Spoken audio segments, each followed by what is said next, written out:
बच्चों में एक खूबी होती है, वे दूसरों को किसी आईने या चश्मे से नहीं देखते, वैसे ही देखते हैं जैसे आप हैं। उनकी कोई अपेक्षा नहीं होती कि आपको ऐसा या वैसा होना चाहिए। बच्चे किसी चीज़ का भेदभाव नहीं करते। वे मासूमियत को देखते हैं और अपने अंदर उस मासूमियत को पहचानने लगते हैं। हमारे दिमाग में दो तरह की सीखने की कला है। एक वो जो हमने अनुभव के साथ सीखी है, दूसरी वो जो रट लगा कर सीखी है, जैसे गिनती, भाषा आदि।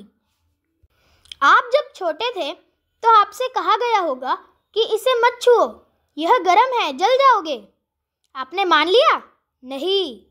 एक दिन ऐसा आया कि समझाने के बाद भी आपने उसे छुआ और आप जब जल गए तब आपको बात समझ आई। यह है अनुभव से सीखना। तो अब कितनी चीज़ें हैं जो रट की हैं और कितनी चीज़ें अनुभव की हैं जो आपने सीखी। हमने काफ़ी चीज़ें पढ़ी हैं। रट से अनुभव कुछ नहीं है। अनुभव वाली असली है, रट वाली परिवर्तनशील है। एक शब्द है एहसास। इसका सबूत नहीं होता, इसे महसूस करना होता है। एक मोमबत्ती जल रही है, एक बुझी हुई है।